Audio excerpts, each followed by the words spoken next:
नमस्कार दोस्तों, क्या आपने कभी सोचा है कि ऋग्वेद में वर्णित पवित्र सरस्वती नदी आखिर विलुप्त कैसे हो गई? इस नदी का उल्लेख न केवल वेदों में मिलता है बल्कि पौराणिक कथाओं में भी इसे ज्ञान, संगीत और रचनात्मकता की देवी सरस्वती से जोड़ा गया है। हालांकि प्रयागराज के त्रिवेणी संगम पर गंगा और यमुना स्पष्ट रूप से दिखाई देती है, लेकिन सरस्वती नदी अदृश्य है। तो क्या यह नदी सच में गायब हो गई है या फिर भूमिगत होकर बह रही है? आइए जानते हैं इससे जुड़ी कुछ रोचक पौराणिक कथाएं और वैज्ञानिक पहलू। दोस्तों, पौराणिक मान्यताओं के अनुसार एक बार ऋषि दुर्वासा वेद ज्ञान सीखने के लिए ब्रह्मलोक गए। वेदों की रचनाएं संगीत रूप में थी, जिन्हें ब्रह्मदेव गाकर सुना रहे थे। जब ऋषि दुर्वासा उन्हें दोहरा रहे थे तो उनकी भारी आवाज के कारण सही स्वर नहीं आ रहे थे, जिससे वह बार बार गलती कर रहे थे। यह देखकर सरस्वती देवी हंस पड़ी। ऋषि दुर्वासा ने इसे अपना अपमान समझा और क्रोधित होकर सरस्वती देवी को श्राप दे दिया कि उनकी वाणी पानी की तरह बिखर जाएगी और वह धरती पर एक नदी के रूप में प्रभावित होगी। श्राप मिलते ही सरस्वती नदी के रूप में ब्रह्मलोक से धरती पर अवतरित हो गई।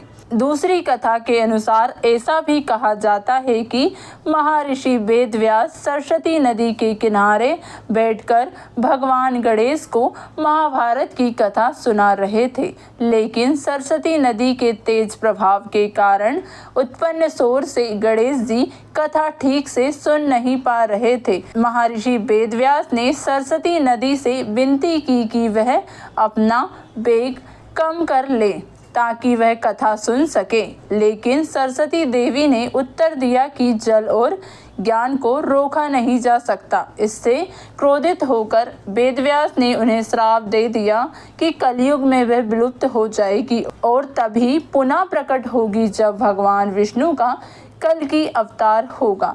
एक और अन्य कथा के अनुसार देवी गंगा ने भगवान विष्णु से शिकायत की कि वह लक्ष्मी और सरस्वती को उनसे अधिक स्नेह करते हैं। इस पर सरस्वती और गंगा में विवाद शुरू हो गया, जो इतना बड़ा कि भगवान विष्णु ने वैकुंठ छोड़ने का निर्णय ले लिया। जब लक्ष्मी ने गंगा और सरस्वती को शांत करने की कोशिश की तो सरस्वती ने क्रोधित होकर लक्ष्मी को श्राप दिया कि वह एक पौधा बन जाएगी। इसके बाद गंगा ने सरस्वती को श्राप दिया कि वह धरती पर नदी बनकर प्रभावित होगी और पापियों के पापों का भार उठाएगी। सरस्वती ने भी गंगा को यही श्राप दिया। भगवान विष्णु ने तीनों देवियों को समझाया, लेकिन श्राप को बदला नहीं जा सका।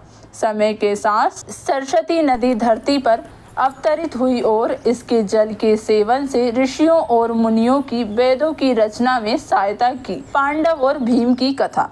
जब पांडव अपने जीवन के अंतिम दिनों में स्वर्ग रोहिणी पर्वत की ओर जा रहे थे तो उन्हें सरस्वती नदी पार करनी पड़ी। सभी पांडव नदी पार कर गए, लेकिन द्रौपदी नदी पार नहीं कर सकी।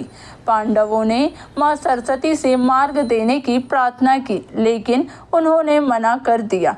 उनका कहना था कि जैसे जल और ज्ञान को रोका नहीं जा सकता, वैसे ही वह भी अपने प्रभाव को रोक नहीं सकती। इससे क्रोधित होकर भीम ने अपनी गदा को पूरी शक्ति से नदी पर प्रहार किया, जिससे वहां एक विशाल चट्टान गिर गई। कहा जाता है कि भीम का प्रहार इतना शक्तिशाली था कि उसी स्थान से सरस्वती नदी धरती में समा गई। आज भी बद्रीनाथ के पास एक चट्टान सरस्वती नदी के ऊपर स्थित है, जहां से नदी अचानक अदृश्य हो जाती है। दोस्तों, आपको यह रहस्यमयी कहानी कैसी लगी? क्या यह पौराणिक कथाओं का चमत्कार है या फिर और कुछ? अपनी राय कमेंट बॉक्स में ज़रूर बताएं। अगर आपको यह कहानी पसंद आई हो तो इसे लाइक और शेयर करें और हमारे चैनल को सब्सक्राइब करें ताकि ऐसी ही रोचक कहानियां आपको मिलती रहें। मिलते हैं अगले वीडियो में एक और अद्भुत कहानी के साथ। धन्यवाद।